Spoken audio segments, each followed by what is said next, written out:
আরব সাগর পাহাড়ি দেহব নাহি যে আমার তোরি,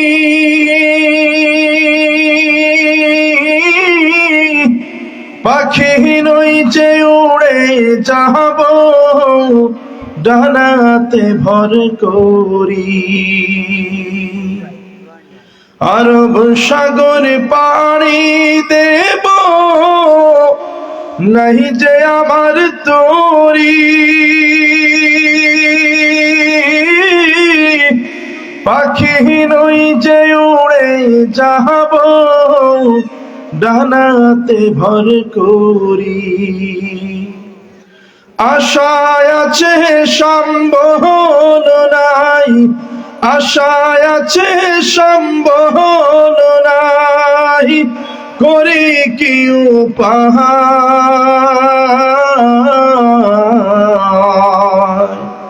মনে বড় আশা ছিল যাব মদিনায়।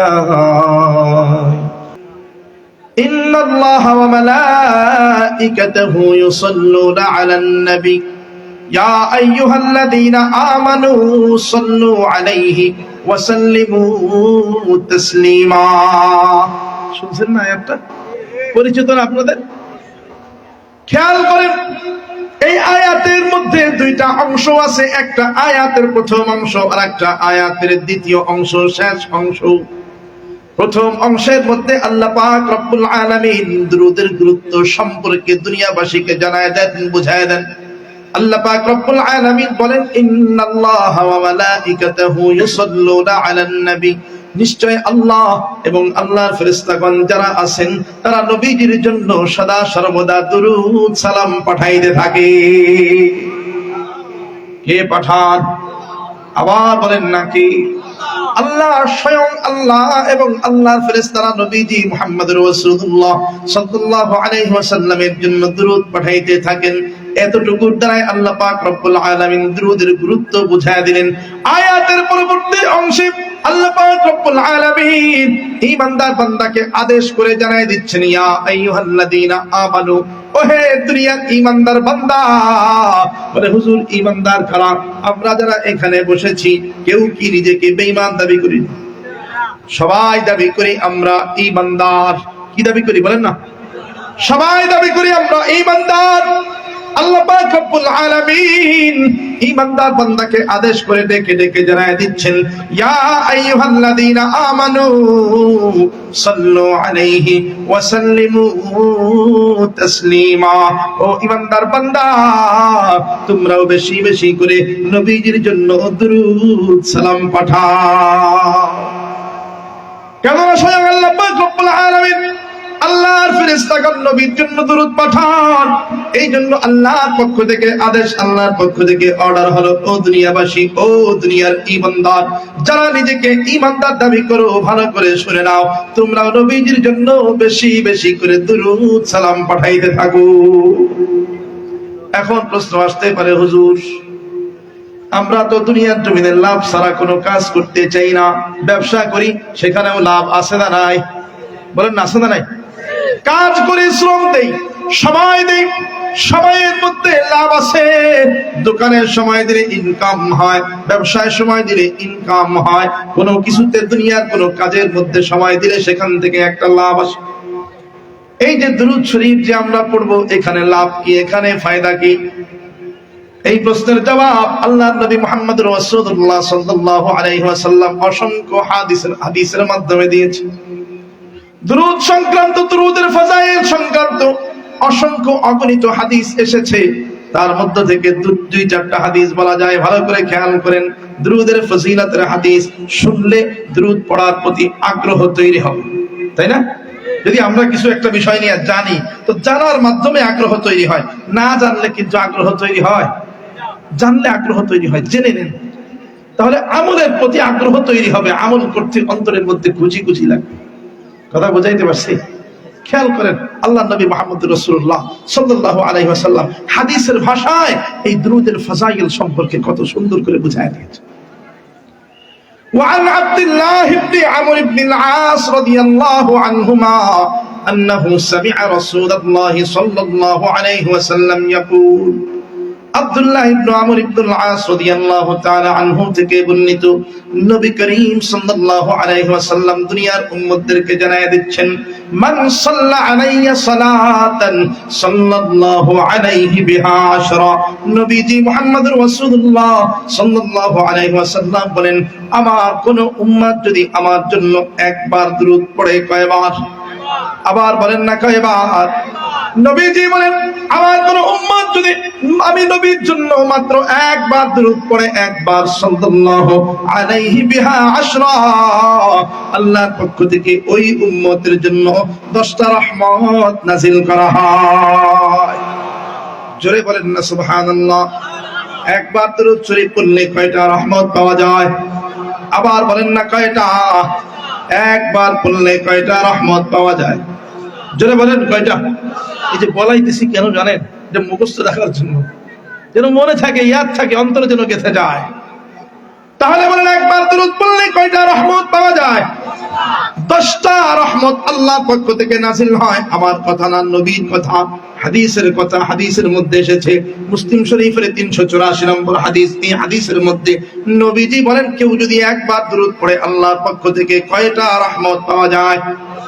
তাহলে 1 নম্বর হাদিস থেকে আমরা ফজিলত শুনলাম, প্রথম ফজিলতের হাদিস থেকে জানলাম কেউ যদি নবীর জন্য একবার দরুদ পড়ে তাহলে আল্লাহর পক্ষ থেকে কয়টা রহমত পাওয়া যায়? আবার বলেন না কয়টা? এবার আসেন দ্বিতীয় আরেকটা ফজিলতের হাদিস শুনি, তিরমিজি শরীফের 484 নম্বর হাদিস। وعن ابن مسعود رضي الله عنه قال قال رسول الله صلى الله عليه وسلم। ইবনে মাসউদ রাদিয়াল্লাহু তাআলা আনহু থেকে হাদিস বর্ণিত, তিনি বলেন আল্লাহর নবী মুহাম্মদুর রাসূলুল্লাহ সাল্লাল্লাহু আলাইহি ওয়াসাল্লাম বলেছেন আউলান নাসি বি ইয়াউমাল কিয়ামাহ, কিয়ামতের দিন যখন অগণিত অসংখ্য উম্মতের সমাগম হয়ে যাবে, কিয়ামতের ময়দান তো এমন বড় ময়দান, দুনিয়ার সব মানুষের সমাগম সেখানে হয়ে যাবে। হাজার হাজার লক্ষ লক্ষ কোটি কোটি নয়, বরং অগণিত অসংখ্য বিলিয়ন বিলিয়ন মিলিয়ন মিলিয়ন অগণিত অসংখ্য উম্মতের দল যেই দিন কিয়ামতের ময়দানে হাজির হয়ে যাবে। নবীজি বলেন আউলান নাসি বি ইয়াউমাল কিয়ামাহ, এত উম্মতের মধ্য থেকে সেই দিন কিছু সংখ্যক উম্মত আমি নবীর কাছাকাছি থাকতে পারবে, আমি নবীর কাছাকাছি কিয়ামতের দিন থাকতে পারবে। বলে ওই উম্মতগুলো কারা? নবীজি মুহাম্মদুর রাসূলুল্লাহ সাল্লাল্লাহু আলাইহি ওয়াসাল্লাম বলেন আকসারুহুম আলাইয়া সালাতান, যেই উম্মতগুলো দুনিয়ার জমিনে বেশি বেশি দুরূদ শরীফ পড়েছে। জোরে বলেন না সুবহানাল্লাহ। তাহলে খেয়াল করেন, বেশি বেশি করে যদি দুরূদ শরীফ পড়া যায় কিয়ামতে নবীর কাছে থাকা যায়। কোথায় থাকা যায় বলেন? আবার বলেন না কোথায়? বললে মনে থাকবে। কোথায় থাকা যায়? বেশি বেশি করে দুরূদ শরীফ পড়লে কিয়ামতে নবীজির কাছাকাছি থাকা যায়। এখন প্রশ্ন আসতে পারে, হুজুর নবীজির কাছাকাছি থাকলে, কিয়ামতের দিন যদি আমরা নবীজির কাছাকাছি থাকি তাহলে আমাদের লাভ হবে কি, ফায়দা হবে কি? আমি সহজ একটা উদাহরণ দিয়ে আপনাদেরকে বোঝানোর চেষ্টা করি, আপনারা বোঝার চেষ্টা করবেন। মনে করেন আপনার এলাকার মধ্যে যখন তুফান হয়, বৃষ্টি হয়, ওই বৃষ্টির মধ্য দিয়ে কেউ একজন মাথার উপরে একটা ছাতা নিয়ে হাঁটে, তাহলে বলেন তো যার মাথার উপরে ছাতা আছে তার মাথার মধ্যে বৃষ্টি পড়বে? পড়বে। এবার আপনি যদি দৌড়াইয়া কোনো মতে ওই ছাতাওয়ালার ছাতার নিচে যাই উপস্থিত হতে পারেন, পৌঁছায়া যাইতে পারেন, আপনার মাথায় বৃষ্টি পড়বে? হ্যাঁ, এখানেই কথা। কিয়ামত ভয়াবহ, হাসরের ময়দান এমন ভয়াবহ, হাদিসের মধ্যে এসেছে মাথার একটু উপরে থাকবে সূর্য, মাত্র 12 হাত, কোন কোন বর্ণনায় বলা হয়েছে মাত্র 12 হাত উপরে থাকবে সূর্য। পায়ের নিচের জমিনটা স্বাভাবিক অবস্থায় থাকবে না। এখন তো মাটির জমিন, জমিনটা ঠান্ডা, উপরের থেকে সূর্যের তাপ হয় জমিনটা এখন ঠান্ডা পাওয়া যায়।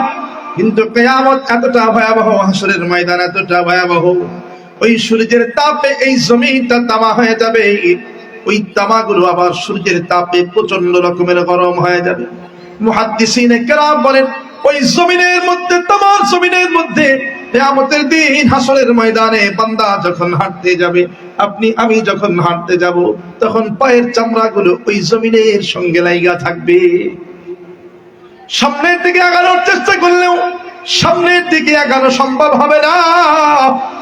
ও ভাই, ভালো করে খেয়াল করেন, এই ভয়াবহ মুসিবতের সময় নিচ দিয়ে গরম, নিচের এই জমিনটা তামার জমিনটা গরম, আবার উপর থেকে সূর্যের প্রচন্ড তাপ। সূর্য এমন ভাবে তাপ দেওয়া শুরু করবে, মাথার মগজগুলো টকবক কইরা ফুটতে থাকবে। ওই যে আগুনের উপরে পানি দিলে যেমনি ভাবে পানি টকবক করে ফুটতে থাকে, ওইভাবে মাথার মগজগুলো টকবক কইরা ফুটতে থাকবে।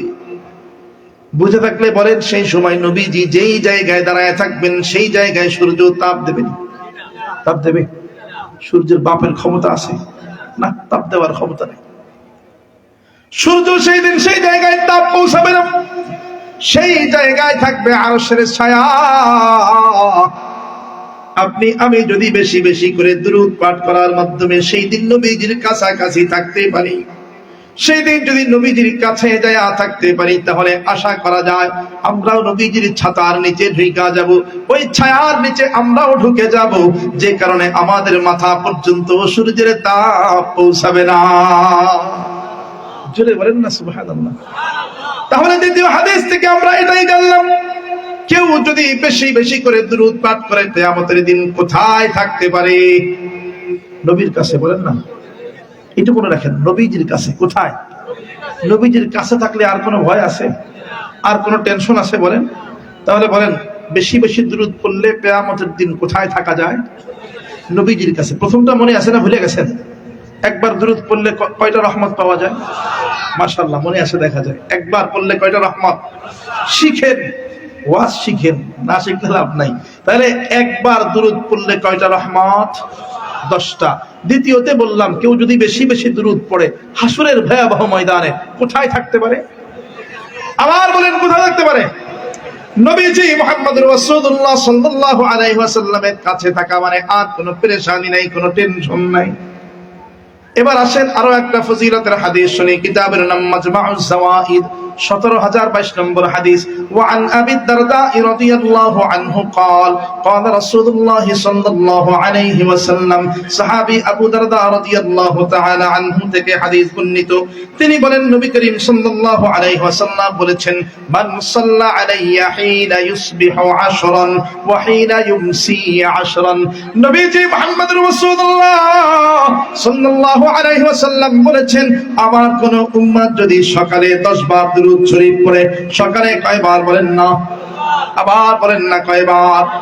নবীজি বলেন, আমার কোন উম্মত যদি সকালে 10 বার এবং সন্ধ্যায় 10 বার দুরূদ শরীফ পাঠ করে, সকালে 10 বার সন্ধ্যায় 10 বার, বলেন সকালে কয়বার? আবার বলেন না, কয়বার? সন্ধ্যায় কয়বার? মুহাদ্দিসগণ বলেন, একদিন পড়লেন 14 দিন পড়লেন না, এই রকম না, বরঞ্চ আপনি অভ্যাস বানায় নেন, অভ্যাস বানায় নিতে হবে। সকাল সন্ধ্যায় দুরূদ পাঠ করতে ভোলা যাবে না।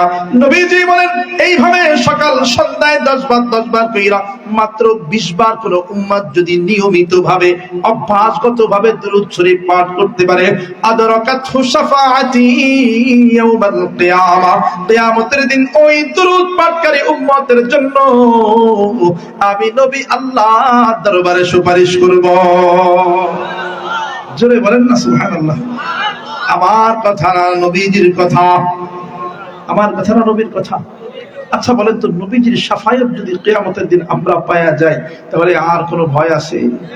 কোনো টেনশন আছে? বিশ্বাস করেন, নবীজি রাহমাতুল লিল আলামিন, কিয়ামতে আপনার আমার পক্ষে দাঁড়ানোর মতো কাউরে খুঁজে পাওয়া যাবে না। আল্লাহ নিজেই বলে দিয়েছেন, কোরআনের মধ্যে আছে না, ইয়াউমা ইয়াফিরুল মারউ মিন আখি। কত মুহাব্বতের ভাই, হায় রে, দুনিয়ার জমিনে ভাই ভাই কত মুহাব্বত। কিয়ামতে সেই ভাই আপনার থেকে মুখ ফিরিয়ে নেবে, আপনিও ভাইয়ের থেকে মুখ ফিরিয়ে নেবেন। ওয়া উম্মিহি ওয়া আবি, বাপ মা আপন মনে করেন আপনারা আপন, তাই তো? আজকে যখন ভূমিকম্প হয়, ভূমিকম্প হয়েছে আজকে টের পেয়েছেন তো আপনারা? আজকে যখন ভূমিকম্প হয়, যে মোবাইলের মধ্যে ইউটিউবের মধ্যে দেখলাম এক ভিডিও, ছোট্ট বাচ্চা বাপে পাশে দাঁড়ায় আছে। যখন ভূমিকম্প শুরু হয়েছে, বাপ ছেলে সন্তান সব রাইখা দোষ। দুনিয়ার সামান্য 5.7 মাত্রার একটা ঝাঁকুনি যদি বাপ সন্তানকে আলাদা করে দেয়, কিয়ামতের ময়দান, কিয়ামত তো এত ছোটখাটো না। হয়তো কোনো এক শুক্রবার, আজকে যেমন শুক্রবার, হয়তো কোনো এক শুক্রবার এমন ভাবে ঝাঁকুনি শুরু হয়ে যাবে, আজকে তো পালাইতে পারছে, কোন মতে উঠার পরে ঝাঁকুনি বন্ধ হয়ে গেছে, সেদিন আর ঝাঁকুনি বন্ধ হবে না। বাপ সন্তান আজকে কত মহাব্বত না, কিন্তু দেখবেন সেদিন কোনো মহাব্বত থাকবে না। আরে আজকে এই ছোট্ট একটা 5.7 মাত্রার ভূমিকম্প হয়তো 2-4টা ঝাঁকুনি একটু জোরে দিয়েছে, সন্তানকে ছেড়ে বাপ দৌড়ে পালিয়ে গিয়েছে। হাসরের ময়দান কতটা ভয়াবহ! এইরকম ভূমিকম্প একটা না, কিসের মাত্রা! সেদিন মাত্রা ছাড়া কাঁপুনি শুরু হয়ে যাবে, মাত্রা ছাড়া কাঁপুনি হবে। যেই জমিন দেখতেছেন, জমিন সেদিন সব কিছু বের করে দিবে। কত সোনা জহরত হীরা মানিক্য জমিনের নিচে আছে, কত বিল্ডিং জমিনের নিচে আছে, সব সেদিন বের হয়ে যাবে। আমি বলি নাই, আল্লাহ বলেছেন, ওদিকে যাচ্ছে না, খেয়াল করেন। তো বললাম কিয়ামতের দিন আপনার আমার পক্ষেদারদের মতো কাউকে খুঁজে পাওয়া যাবে না। সেদিন যদি পক্ষে থাকার মতো কেউ থাকে, তিনি হলেন জনাবে মুহাম্মদুর রাসূলুল্লাহ সাল্লাল্লাহু আলাইহি ওয়াসাল্লাম। জোরে বলেন সাল্লাল্লাহু আলাইহি ওয়াসাল্লাম, আবার বলেন সাল্লাল্লাহু আলাইহি ওয়াসাল্লাম। নবীজি মুহাম্মদুর রাসূলুল্লাহ সাল্লাল্লাহু আলাইহি ওয়াসাল্লাম সেদিন আপনার আমার পক্ষে থাকবেন, আপনার আমার পক্ষে থাকবেন। আল্লাহ পাক রব্বুল আলামিন কোন এক আয়াতের মধ্যে, কোরআন শরীফের একটা আয়াতের মধ্যে আল্লাহ পাক রব্বুল আলামিন এই জন্যই বলেছেন, ওয়ামা আরসালনাকা ইল্লা রাহমাতাল লিল আলামিন। নবীজি আখিরাতের জন্য, পরকালীন জিন্দেগীর জন্য যেমন রহমত, ইহকালীন জিন্দেগীর জন্য তেমন রহমত। পরকালীন জিন্দেগীতে যখন আপনার আমার পক্ষে কেউ থাকবে না, পরকালীন জিন্দেগীতে যখন আপনার আমার পক্ষে কেউ থাকবে না, সেই দিন থাকবেন নবীজি মুহাম্মদুর রাসূলুল্লাহ সাল্লাল্লাহু আলাইহি ওয়াসাল্লাম। তবে সেই জন্য দুনিয়ার জমিন থেকে কিছু খোরাক সংগ্রহ করে নিয়ে যেতে হবে, যেন কিয়ামতের দিন নবীজি আমাদেরকে দেখলেই চিনতে পারে। এমন খোরাক নিয়ে যাওয়ার দরকার আছে না নাই?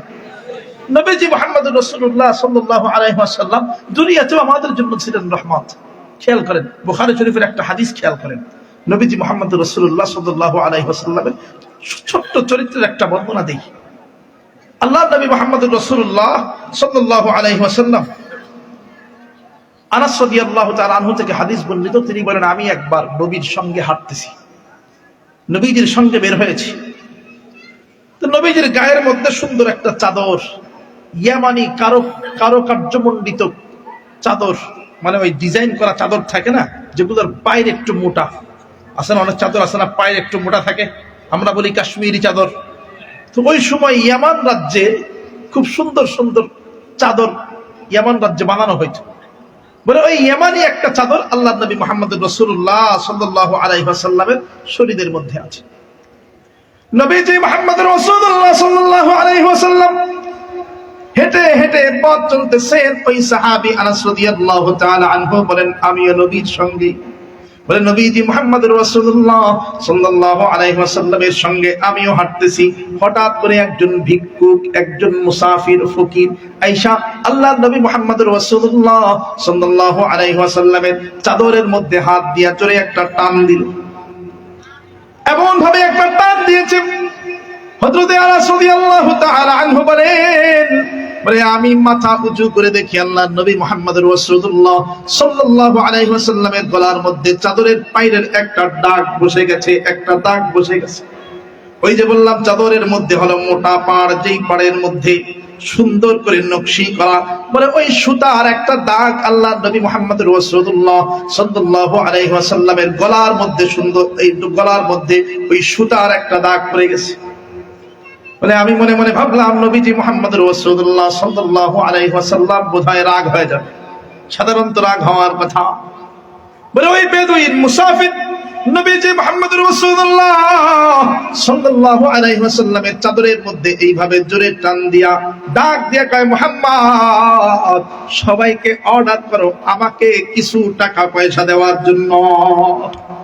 দেখেন ভিক্ষা চাওয়ার সিস্টেম কি। মানে আপনাকে আমাকে যদি কোনো মুসাফির এসে গলার মধ্যে, আমরা ধরেন চাদর পরছি, চাদর ধরে একটা টান দিল, টান দেওয়ার পরে যদি কয় তোমার কাছে যা আছে, তোমার সাহাবী যারা আছে এদেরকে বলো টাকা পয়সা দিয়ে দেওয়ার জন্য, তাহলে কি আপনার কি ভিক্ষা হবে নাকি ডাকাতি হবে? বলে এটা কি হবে? তো ডাকাতি হলে আমরা কি সুস্থ হালতে থাকতে পারবো বলেন? দেখেন ওই লোক আইসা, ওই বেদুইন আইসা নবীজির গলার মধ্যে এভাবে টান দিয়া দাগ বসায় ফেলছে। আনাস রাদিয়াল্লাহু তাআলা আনহু বলেন দাগ বসায় ফেলছে। এমন পরিস্থিতি, তারপরে ডাক দিয়ে বলে, মুহাম্মদ তোমার এই সাহাবী যারা আছে, তোমার সঙ্গী যারা আছে, তাদেরকে কিছু দান করতে বলো। তোমার কাছে আল্লাহর দেওয়া যে সম্পদ আছে সেখান থেকে আমারে কিছু দান করো, আমারে কিছু দিয়ে যাও। নবীজি মুহাম্মদুর রাসূলুল্লাহ সাল্লাল্লাহু আলাইহি ওয়াসাল্লাম তো রাগ হওয়ার কথা ছিল, কিন্তু তিনি এমন রাহমাতুল লিল আলামিন, রাগ হওয়ার বদলে সুন্দর করে মুচকি হেসে দিলেন। জোরে বলেন না সুবহানাল্লাহ।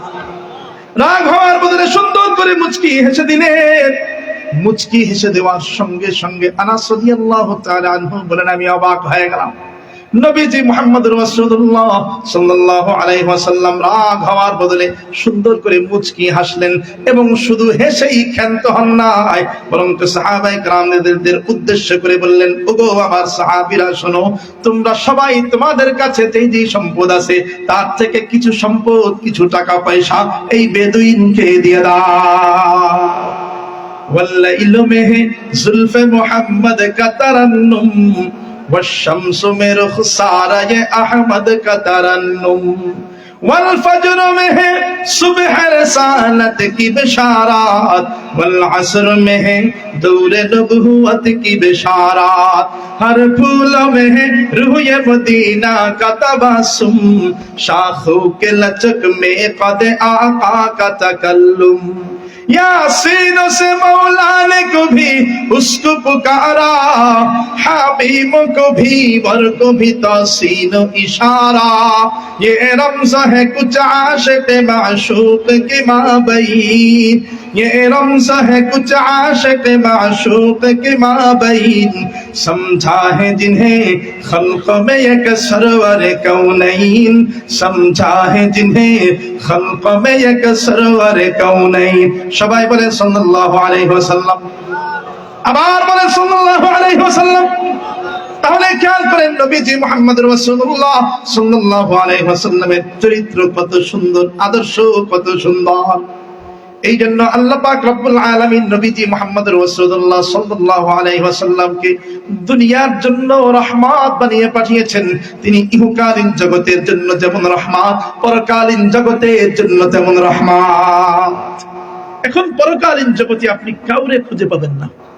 সেদিন যদি শাফায়াত করার মতো কেউ থাকে, তিনি হলেন জনাবে মুহাম্মদুর রাসূলুল্লাহ সাল্লাল্লাহু আলাইহি ওয়াসাল্লাম। তো নবীজি বলেন, হ্যাঁ শাফায়াত করব, তখনই করব যখন কেউ সকাল সন্ধ্যায় 10 বার করে 20 বার দুরূদ শরীফ পড়বে, তখনই তার জন্য আমি নবীর শাফায়াত কিয়ামতের দিন আল্লাহর দরবারে আমি উপস্থিত হইয়া ওই ব্যক্তির জন্য সুপারিশ করব।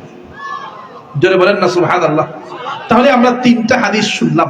3টা হাদিসের প্রথম হাদিস থেকে জানলাম, কেউ যদি নবীর জন্য একবার দুরূদ পড়ে আল্লাহর পক্ষ থেকে কয়টা রহমত পাওয়া যায়? আবার বলেন, কয়টা রহমত পাওয়া যায়? আর দ্বিতীয় হাদিস থেকে জানলাম, কেউ যদি বেশি বেশি করে দুরূদ শরীফ পড়ে তাহলে কিয়ামতে কোথায় থাকা যায়? মাশাআল্লাহ, মুখস্থ হইছে? কোথায় থাকা যায় বলেন না?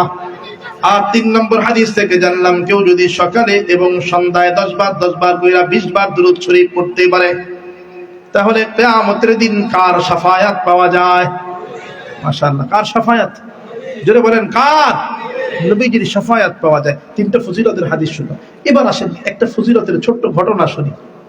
দুরূদের ফাযাইল। ইরাকের বাগদাদ শহরের একজন বিখ্যাত ওলি ছিলেন, যার নাম আল্লামা শিবলি রহমাতুল্লাহি আলাইহি। উনি বলেন, আমি বিভিন্ন সময় হজের কাফেলা নিয়ে মক্কায় যাইতাম। আমাদের দেশ থেকে এখন বিভিন্ন আলেম ওলামাগণ হজের কাফেলা নিয়ে মক্কায় যায় না?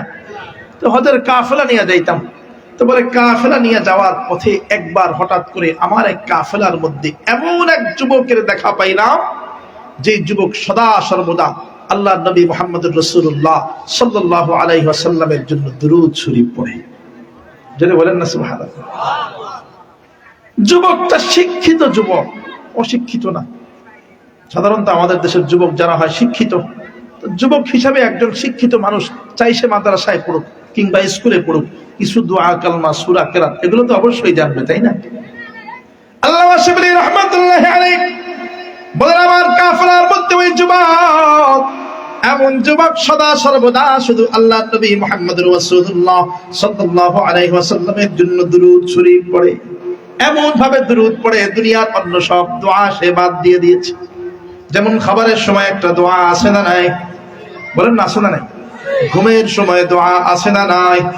মসজিদে ঢোকার সময় দোয়া আছে না নাই? মসজিদ থেকে বের হওয়ার সময় দোয়া আছে না নাই? প্রত্যেকটা কাজের ক্ষেত্রে, ভালো কাজের ক্ষেত্রে দোয়া আছে। কিন্তু শিবলি রহমাতুল্লাহি আলাইহি বলেন, হ্যাঁ ওই যুবক কোন জায়গায় কোনো দোয়া পড়ে না। মসজিদে ঢোকার সময় দোয়া পড়ে না, মসজিদ থেকে বের হওয়ার সময় দোয়া পড়ে না, কোন জায়গায় কোনো দোয়া পড়ে না, খাবারের সময় দোয়া পড়ে না, সব জায়গায় শুধু দুরূদ পড়ে। আল্লাহুম্মা সাল্লি আলা মুহাম্মাদি ওয়া আলা আলি মুহাম্মাদ, আল্লাহুম্মা সাল্লি আলা মুহাম্মাদ ওয়া আলা আলি মুহাম্মাদ, সব জায়গায় শুধু দুরূদ। কয়েকদিন পর্যন্ত যুবককে পর্যবেক্ষণ করলাম, কয়েকদিন পর্যন্ত যুবককে দেখলাম, দেখি সব জায়গায় শুধু দুরূদ পড়ে, সব জায়গায় দুরূদ। মনের মধ্যে প্রশ্ন জাগলো, মনের মধ্যে কৌতূহল জাগলো, এই যুবক কি আর কোনো দোয়া জানে না? সব সময় দেখি শুধু দুরূদ পড়ে। বলে মনের কৌতূহল থেকে 4-5 দিন পরে যায় ওই যুবকের শরণাপন্ন হইয়া যুবককে ডাক দিয়ে বললাম, ও ভাই, গত 4-5 দিন যাবৎ তোমাকে আমি লক্ষ্য করতেছি, তোমাকে পর্যবেক্ষণ করতেছি, সব সময় দেখি তুমি শুধু দুরূদ শরীফ পড়ো। মসজিদে ঢুকতেও দুরূদ, মসজিদ থেকে বের হতেও দুরূদ, খাবারের সময় দুরূদ, ঘুমের সময় ঘুমের দোয়াটাও বাদ দিয়ে দিয়েছো, সেখানেও দেখি নবীজির জন্য দুরূদ পড়ো। ও ভাই, তুমি কি আর কোনো দোয়া জানো না? তোমাকে দেখতে তো শিক্ষিত মানুষের মতো মনে হয়, তুমি কি আর কোন দোয়া জানো না রে যুবক? যুবক ডাক দিয়ে বলে, ওগো আল্লাহর বান্দা, আমি সব দোয়া জানি, সব দোয়া জানি, কিন্তু দুরূদের মধ্যে আমি এত পরিমাণ ফজিলত পেয়েছি, অন্য কোন দোয়ার মধ্যে এত পরিমাণ ফজিলত পাই না। জোরে বলেন না সুবহানাল্লাহ। আবার বলেন না সুবহানাল্লাহ। এখন শিবলি রহমাতুল্লাহি আলাইহির অন্তরের মধ্যে আরো কৌতূহল বাড়ছে, কি রে এমন কি ফজিলত পাইল দুরূদের মধ্যে? আমরাও তো দুরূদ পড়ি, কিন্তু যুবক আলাদা করে কি ফজিলত পেয়েছে যে কারণে কোনো দোয়াই পড়ে না, শুধু দুরূদ পড়ে? মনের মধ্যে কৌতূহল, প্রশ্ন জাগছে। প্রশ্ন নিয়ে যুবকরা যায় ডাক দিয়ে বলে, যুবক, দুরূদের মধ্যে আসলে কি ফজিলত পাইছো? আমরাও তো পড়ি, ওই রকম স্বচক্ষে কোনো ফজিলত তো দেখি না। তুমি যদি কিছু দেখে থাকো, জেনে থাকো, তাহলে আমারে জানাও, আমরাও একটু আগ্রহী হই আমলের ক্ষেত্রে। যুবক বলে, আল্লাহর বলি, তাহলে শুনেন, আপনি যেহেতু আলেম মানুষ, খুব সহজেই বুঝতে পারবেন, তাহলে শুনেন। বলে, গত কয়েক বছর আগের ঘটনা, আমি আমার বাবাকে নিয়ে ওই বাগদাদ শহর থেকে মক্কার উদ্দেশ্যে রওনা হয়েছিলাম হজ করার জন্য। কিসের জন্য বলেন? যুবক ডাক দিয়ে বলে, আল্লাহর বান্দা, গত কয়েক বছর আগে বাগদাদ শহর থেকে, অর্থাৎ আমার বাড়ির থেকে আমার বাবাকে নিয়ে আমি মক্কার উদ্দেশ্যে রওনা হই। মক্কা আইসা হজ কমপ্লিট করি, হজ শেষ করি। হজ শেষ করে যখন আবার আমরা আমাদের গোটা কাফেলা সবাই মিলে আমরা যখন আবার বাড়ির দিকে রওনা হব, এমন সময় আমি লক্ষ্য করি আমার বাবার চেহারাটা কেমন যেন বিমূর্ষ হয়ে গেছে, কেমন যেন দেখা যায়, তার মানে অসুস্থ মনে হইতেছে। বলে সামনে আগায়া আমার বাবার শরীরের মধ্যে হাত নিয়ে দেখি প্রচন্ড রকমের জ্বর, এমন জ্বর এসেছে, ওই জ্বর ভালো হওয়ার কথা না, সাধারণত 2-1 দিনের মধ্যে ভালো হওয়ার মতো পরিস্থিতি নাই। বলে প্রচন্ড জ্বর, কিভাবে আমি আমার বাবাকে নিয়ে দেশের দিকে রওনা হব, টেনশনে পড়ে গেলাম। এখনকার সফর তো খুব সহজ, বিমানে উঠলাম, বসলাম, মক্কায় পৌঁছায় গেলাম। তখনকার সফর তো আর এইরকম না, ঘোড়ার পিঠে, গাধার পিঠে, উটের পিঠে উঠা তারপরে সফর করতে হইতো। জ্বরের অবস্থায়, জ্বরের হালতে, অসুস্থ অবস্থায় ঘোড়ার পিঠে তো বৈঠা থাকা যায় না। বলে আমার বাবা ঘোড়ার পিঠে চইরা বসার মতো পরিস্থিতিতে ছিল না। বলে আমি টেনশনে পড়ে গেলাম, এমত অবস্থায় কিভাবে আমরা আমাদের দেশের দিকে, বাড়ির দিকে রওনা হব।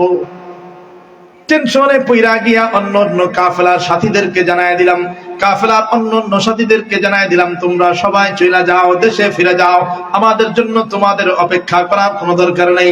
আমার বাবা যখন সুস্থ হবে তখন আমি আর আমার বাবা রওনা দেব, তোমরা সবাই আগে আগে চলে যাও বলে কাফেলার সবাইকে দেশের দিকে পাঠিয়ে দিলাম। এদিকে আমি আর আমার বাবা রয়ে গেলাম। বলে 2-3 দিন যখন পার হয়ে গেল, আমার বাবা যখন কিছুটা সুস্থ হলো, তখন আমার বাবাকে ঘোড়ার উপরে চড়াইয়া, একটা ঘোড়ার উপরে আমার বাবা, একটা ঘোড়ার উপরে আমি, আমাদের দেশের দিকে রওনা হয়ে গেলাম, দেশের দিকে রওনা দিয়ে দিলাম।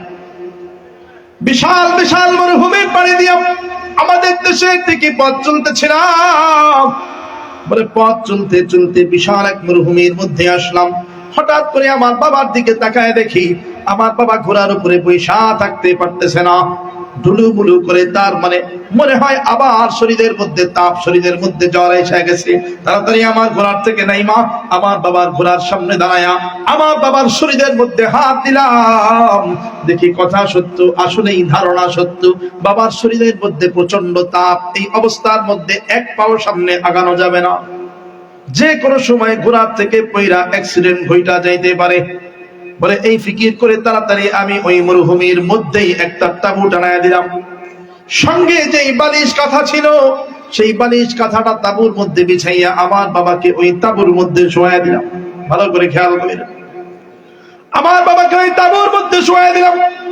প্রচন্ড রকমের তাপ শরীরের মধ্যে। এইদিকে আমি ভাবলাম আমি ডাক্তার খুঁজা বের করে নিয়ে আসি, কোথায় ডাক্তার পাওয়া যায়। চতুর্দিকে ডাক্তারদের খোঁজে বের হয়ে গেলাম। বাজার পাবো তো ডাক্তার পাবো, ডাক্তারদের সন্ধান পাবো, অথবা কোনো মানুষের দেখা পাইলে মানুষকে জিজ্ঞাসা করব এলাকার ডাক্তারকে, কোথায় ডাক্তার পাওয়া যায়, হেকিম পাওয়া যায়, চিকিৎসক পাওয়া যায়।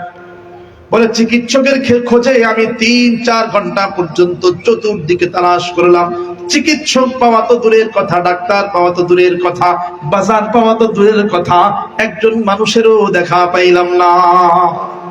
বিশাল মরুভূমি, তার মানে কি বিশাল মরুভূমি, যেখানে কোনো মানুষজন বসবাস করে না, বাজার ঘাট নাই, দোকানপাট তো দূরের কথা, এগুলো নাই, মানুষই বসবাস করে না। 3-4 ঘন্টা পর্যন্ত চতুর্দিকে মানুষের খোঁজ করলাম, কিন্তু না না, কোথাও কোনো মানুষের দেখা পাওয়া যায় না, কোথাও কাউকে দেখা যায় না। 3-4 ঘন্টা পরে অটোমেটিক রাত চলে আসে, রাত্রি হয়ে গেল। পরে আমি তাড়াতাড়ি করে আবার তাঁবুর মধ্যে আসলাম। হ্যাঁ রে, আমার বাবা তো সেখানে একা পড়ে আছে, বাবার খেদমত করা দরকার, জ্বরের কি অবস্থা জানি না। 3-4 ঘন্টা খোঁজ করে আবার যখন তাঁবুর মধ্যে আসলাম, দেখি আমার বাবা মরণাপন্ন অবস্থায় চলে গেছে, মরা যাবে যাবে এমন ভাব। শরীরের মধ্যে হাত দিলাম, হাত দেয়া দেখি প্রচন্ড রকমের তাপ। ওই তাপকে কোনোভাবে বন্ধ করা সম্ভব না। এদিকে মরুভূমি অঞ্চল, কোথায় পানি পাবো? মাথায় পানি ঢালার জন্য তো পানির দরকার, পানিও নাই। বলে খাবারের জন্য সঙ্গে যতটুকু পানি ছিল ওই পানিটা বাবার মাথার মধ্যে ঢেলে জ্বরটাকে কমানোর চেষ্টা করলাম, কিন্তু না না, জ্বর কমে না, বরঞ্চ রাত যত বাড়ে জ্বর তত বাড়ে। এক পর্যায়ে আমার বাবার স্টেজ হয়ে গেল। আমি তাকায় দেখলাম আমার বাবা আর দুনিয়ার জমিনে নাই, আমার বাবা দুনিয়ার থেকে চির বিদায় নিয়ে চলে গেছে। এইবার আমি মহা পেরেশানিতে পড়ে গেলাম, মহা টেনশনে পড়ে গেলাম। হায়রে, এই মরুভূমি অঞ্চল, এই অঞ্চলের মধ্যে আমার বাবা তো ইন্তেকাল করলো, এখন গোসল দেওয়ার জন্য পানি কোথায় পাবো? আমার বাবাকে যে দাফন করব, কবরস্থ করব, কবর খোঁড়ার জন্য তো যন্ত্রের প্রয়োজন। আমার কাছে তো ওই রকম খোঁড়ার মতো কোনো যন্ত্র নাই, সাপল নাই, এরপরে আপনার কি বলে কোদাল নাই, এগুলো তো আমার কাছে কিছু নাই। কেমন করে আমি কবর খুঁড়ব? মহা টেনশনে পড়ে গেলাম। যুবক বলে টেনশন করতে করতে আমার বাবার লাশটাকে ঢেকে দেওয়ার জন্য একটা চাদর নিয়ে যখন বাবার সামনে যায় হাজির হইলাম, ওই লাশের সামনে যায় হাজির হইলাম, বলে হঠাৎ আমার নজরটা আমার বাবার চেহারার দিকে গেল। চেহারার দিকে যাওয়ার সঙ্গে সঙ্গে আমি সন্তান চিৎকার করে উঠলাম, আমি ভয় পেয়ে গেলাম, চমকে উঠলাম। বলে তাকায় দেখি আমার বাবার চেহারাটা আর মানুষের চেহারার মতো দেখা যায় না, কেমন যেন জন্তু জানোয়ারের মতো হয়ে গেছে। এইবার আমার অন্তর ফেটে কান্না বের হইল। চিৎকার করে করে আল্লাহর দরবারে কাঁদতেছিলাম, আল্লাহ আমার বাবা যে ইন্তেকাল করলো, ইন্তেকালের পরে তার চেহারাটা যে জন্তু জানোয়ারের মতো হয়ে গেল, কুকুর শুকুরের মতো হয়ে গেল। আল্লাহ, আমার বাবা এমন কি অপরাধ করেছে, এমন কি গুনাহ করেছে যে কারণে তার চেহারা তুমি পরিবর্তন করে দিলা, তার চেহারা তুমি কুকুর শুকুরের মতো বানায় দিলা। বলে এইভাবে চিৎকার চেঁচামেচি করে আল্লাহ দরবারে ফরিয়াদ জানাইতেছিলাম। চিৎকার করতে করতে আমার শরীর নিস্তেজ হয়ে আসলো, শরীরের মধ্যে ক্লান্তি এসে ভর করলো। বলে ওই শরীরের ক্লান্তির চোটে আমি আমার বিছানার সঙ্গে হেলান দিয়া ঘুমায় গেলাম। বলে ঘুমের মধ্যে আমি স্বপ্নে দেখতেছি আমার বাবার লাশ যেখানে রাখা সেখানে সেই অবস্থায় ঢেকে রাখা আছে, আর দূরে অন্ধকারের মধ্য দিয়ে কেমন যেন একটা আলো দেখা যায়। যদি বলেন না সুবহানাল্লাহ।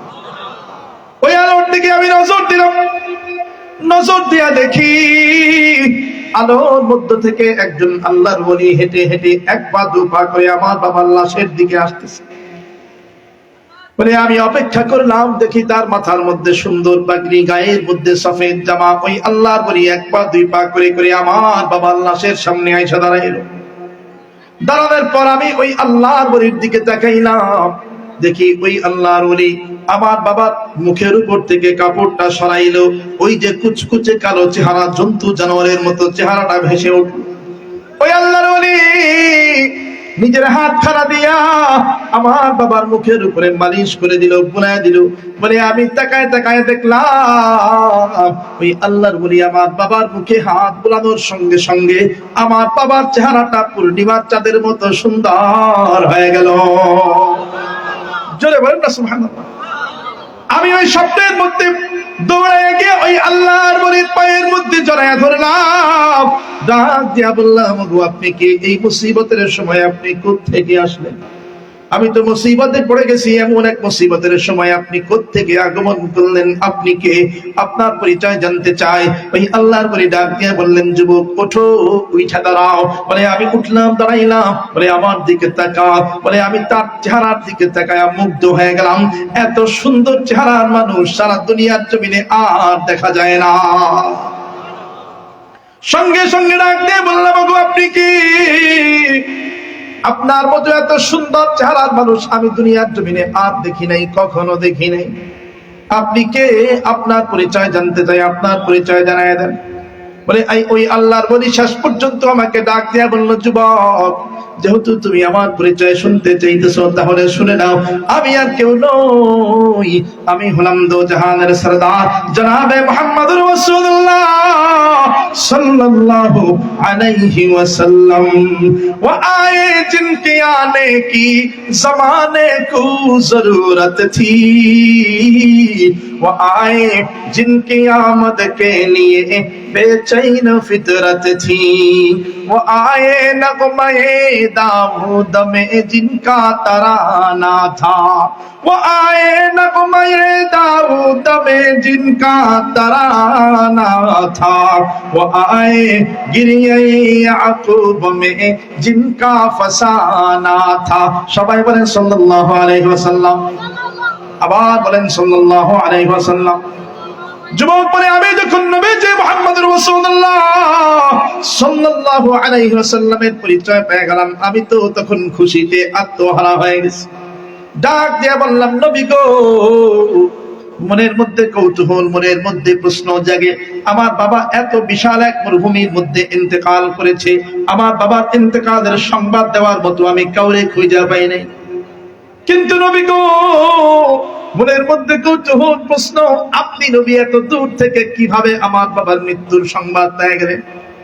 নবীজি স্বপ্নের মধ্যে যুবককে ডাক দিয়ে বলে, যুবক শোনো, আল্লাহ পাক রব্বুল আলামিন দুনিয়ার জমিনে এমন একদল ফেরেশতাকে নিয়োজিত করে রেখেছেন, যেই ফেরেশতাদের দায়িত্ব হলো জমিনের কোন জায়গায় কোন বান্দা বৈশা বৈশা দুরূদ পড়ে তার একটা লিস্ট তৈরি করা। কি তৈরি করা? জোরে বলেন না, আবার বলেন না, কি তৈরি করা? কোন বান্দা জমিনের জামিয়া রশিদিয়া ধনওয়া খোলার এই মজলিসের মধ্যে বৈশা কোন বান্দা দুরূদ পড়ে তার একটা লিস্ট তৈরি করা হয়। কোথায় কোন বান্দা কখন দুরূদ পড়ে তার একটা লিস্ট তৈরি করা হয়, আর ওই লিস্টটা প্রত্যেকদিন নবীজি দরবারে পৌঁছায় দেওয়া হয়। নবীজি বলেন প্রত্যেকদিন ওই দুরূদ পাঠকারীর লিস্ট আমি নবীর দরবারে আয়েশা হাজির হয়। ও যুবক, যদিও বা তোমার বাবা গুনাহগার, চরম অপরাধী, দুনিয়ার জমিনে জঘন্য জঘন্য গুনাহ করেছে, কিন্তু যুবক এত এত অপরাধের মধ্যে তোমার বাবার একটা ভালো আমল ছিল, নেক আমল ছিল। সেই আমলটা হলো তোমার বাবা আমি নবীর জন্য প্রত্যেকদিন 300 বার করে দুরূদ শরীফ পড়েছে। কয়বার? ফেরেশতারা প্রত্যেকদিন যখন দুরূদের লিস্ট নিয়ে যায়, আমি তাকায় দেখি প্রতিদিনই তোমার বাবার নামটা ওই দুরূদের লিস্টের উপরের দিকেই দেখা যায়। 30-40 বছর যাবত পর্যন্ত কোনদিন তোমার বাবা দুরূদ পাঠ করতে ভুলা যায় নাই। তোমার বাবা ঈদের দিন, শুক্রবার দিন, বোঝানোর জন্য বলতেছি, ঈদের দিন, শুক্রবার দিন, ছুটির দিন, ব্যস্ততার দিন, কোনদিন দুরূদ পাঠ করতে ভুলা যায় না। সব দিন দুরূদ পাঠ করতে থাকে, দুরূদ পাঠ করতে থাকে 300 বার কইরা। আজকে যখন ফেরেশতারা আমি নবীর দরবারে দুরূদের লিস্ট নিয়ে গেছে, বলে আমি তাকায় দেখলাম সবার নাম দেখা যায়, কিন্তু তোমার বাবার নাম দেখা যায় না। ডাক দিয়ে বললাম, ওগো ফেরেশতারা রে, আমার এই পাগল তো কোনদিন দুরূদ পাঠ করতে ভুলা যায় না, আজকে এমন কি হইল আমার এই পাগল দেখি দুরূদ পাঠ করতে ভুলে গেছে। ফেরেশতারা তখন সংবাদ জানাইলো, নবী গো, আপনার এই পাগল আর দুনিয়ার জমিনে নাই, দুনিয়ার থেকে চিরবিদায় নিয়ে চলে গেছে। বলে ফেরেশতাদের মুখ থেকে তোমার বাবার মৃত্যুর সংবাদ শুনলাম। শোনার সঙ্গে সঙ্গে আমি নবী ডাক দিয়া বললাম, ওগো ফেরেশতা, আল্লাহ পাক রব্বুল আলামিন আমার এই পাগলের সঙ্গে কি রকম ব্যবহার করেছেন, আচরণ করেছেন, তার মানে মরণের পরবর্তী সময়ে তার পরিস্থিতি কি, তার অবস্থা কেমন। তখন ফেরেশতারা জানাইল, নবী গো, তার অবস্থা তেমন ভালো না। দুনিয়ার জমিনে অসংখ্য অগণিত গুনাহ করার কারণে মরণের পরবর্তী সময় তার চেহারা পরিবর্তন করে দেওয়া হয়েছে, জন্তু জানোয়ারের মতো বানায় দেওয়া হয়েছে। বলে এই কথা শোনার সঙ্গে সঙ্গে আমি আর থাকতে পারি নাই রে যুবক। আমি ভাবলাম, যে পাগল আমার জন্য প্রত্যেকদিন 300 বার করে দুরূদ শরীফ পড়েছে, কোনদিন আমারে ভুলা যায় নাই, কোনদিন আমারে ভুলে নাই, ব্যস্ততার মুহূর্তেও আমারে ভুলে নাই, ছুটির দিনেও আমারে ভুলে নাই, ফ্রি থাকলেও আমাকে ভুলে নাই, কোন সময় যেই পাগল আমারে ভুলে যায় নাই। আজকে এই মুসিবতের সময়ে আমি নবী যদি ওই পাগলটারে ভুলে যাই, আমি কেমন রহমতের নবী হইলাম, কেমন দয়ার নবী হইলাম। বলে চিন্তা করে আমি আর থাকতে পারি নাই রে যুবক।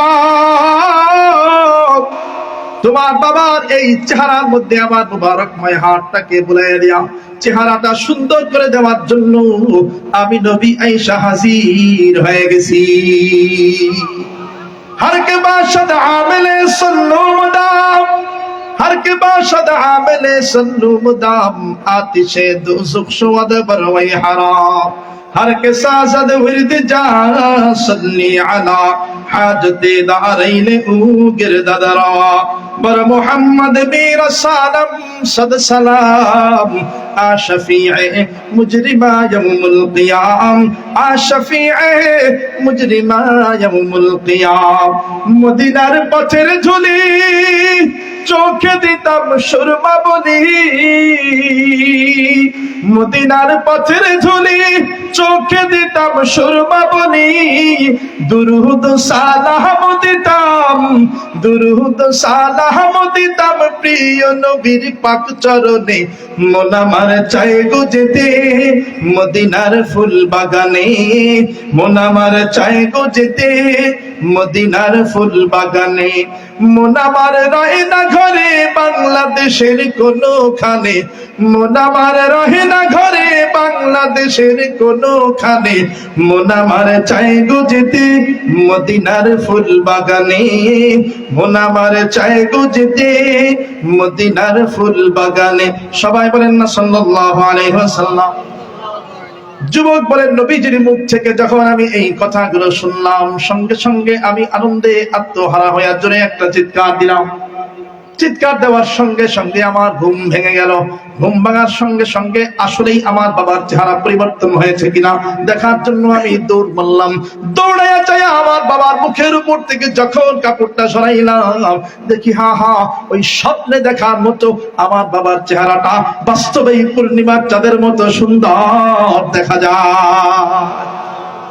এই ঘটনা শোনার সঙ্গে সঙ্গে আল্লামা শিবলি রহমাতুল্লাহি আলাইহি যুবককে ডাক দিয়া বলেন, যুবক তুমি আমারে এমন ফজিলতের কথা শুনাইলা, ও যুবক আমি তো বুঝতেছি তুমি এমন একটা রশি আঁকড়ে ধরেছো যেই রশির নাম হলো দুরুদের রশি। কিসের রশি বলেন না?